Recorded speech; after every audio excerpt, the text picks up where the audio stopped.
கைகளை பின்னாடி இப்படி கொண்டு போக முயற்சி பண்ணும்போதெல்லாம் பயங்கரமாக வலிக்குது அவங்களுக்கு. ஸ்டிஃபாக இருக்குது, டைட்டாக இருக்குது, ஒரு மின்னல் அடிக்கிற மாதிரி ஒரு வலி ஏற்படுது அப்படின்னா இந்த பதிவை முழுசாக பாருங்கள். ஒவ்வொரு தடவை கையை பின்னாடி கொண்டு போக முயற்சி பண்ணும்போதெல்லாம் பயங்கரமாக வலிக்குது. இது ரொம்ப நாளாக இருக்குது, ரொம்ப வருஷமாக இருக்குது. மெடிசன்ஸ் அதுக்கு எடுத்துகிட்ருக்குறோம் அல்லது ஆயில் அப்ளை பண்ணிகிட்ருக்கோம். அது மெடிசன் எடுக்கும்போதோ எக்ஸ்டர்னலாக அப்ளிகேஷன்ஸை கொடுக்கும்போதோ ஓரளவுக்கு நல்லா இருக்க மாதிரி இருக்குது. ஆனால் திரும்ப ரொம்ப சிரமமாக இருக்குது. ரொம்ப வருஷமாக இதுக்கு சஃபர் ஆகிட்ருக்கோம். இதுக்கு என்ன தீர்வுனே தெரியலன்னு யோசிச்சுட்ருக்கீங்க அப்படின்னா நல்லா கவனிங்க. இந்த பதிவு உங்களுக்கு கண்டிப்பாக ஒரு கிளாரிட்டியை கொடுக்கும். இந்த கைகளை பின்னாடி கொண்டு போக முடியாமல் இருக்கிறதும் ஒரு வார்னிங் சிக்னல் தான். உங்களுக்கு தெரியுமா? உங்களுக்கு ஒரு உறுப்பு சார்ந்த, அதாவது சிறுகுடல் சார்ந்த பிரச்சனை இருக்குது அப்படிங்கிறத தான் இந்த சிரமமாக உங்களுக்கு சொல்லிகிட்ருக்கு. கைகள் தானே பிரச்சனைன்னு சொன்னோம். இவங்க சிறுகுடலை சம்மந்தப்படுத்துகிறாங்களே, எப்படி இருக்கும், இது எப்படி பாசிபிள்னு தானே யோசிக்கிறீங்க. இந்த பதிவை முழுசாக பாருங்கள்.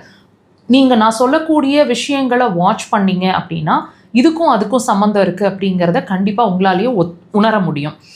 உங்களுக்கு கண்டிப்பாக டைஜஷனில் ப்ராப்ளம் இருக்கும். இந்த கைகள் உதாரணத்துக்கு இந்த கைகள் பிரச்சனை அப்படிங்கிறது ஒரு 6 months இருக்குது, 1 year இருக்குது, மோர் தென் 1 year இருக்குது அப்படின்னா டைஜஷனில் பிரச்சனை இருக்கும். அடிவயிறு ஹீட்டாக ஃபீல் பண்ணிகிட்ருப்பீங்க. கால் இடுக்குகள், அதாவது கொரன் பகுதி அப்படின்னு சொல்லக்கூடிய இடங்களில் கண்டிப்பாக ஹீட்டாக ஃபீல் பண்ணிகிட்ருப்பீங்க.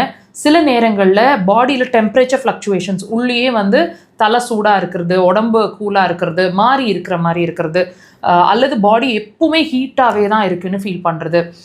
அது மட்டும் இல்லைங்க, நீங்கள் என்ன தான் நல்ல ஆரோக்கியமான உணவுகளை வீட்டு சாப்பாடு, நல்ல பருப்பு எல்லாம் நல்லா சாப்பிட்டாலும் பாடி எக்ஸ்ட்ரீமாக சீக்கிரமாக எக்ஸாஸ்ட் ஆகிடுற மாதிரி ஒரு உணர்வு இருக்கும்.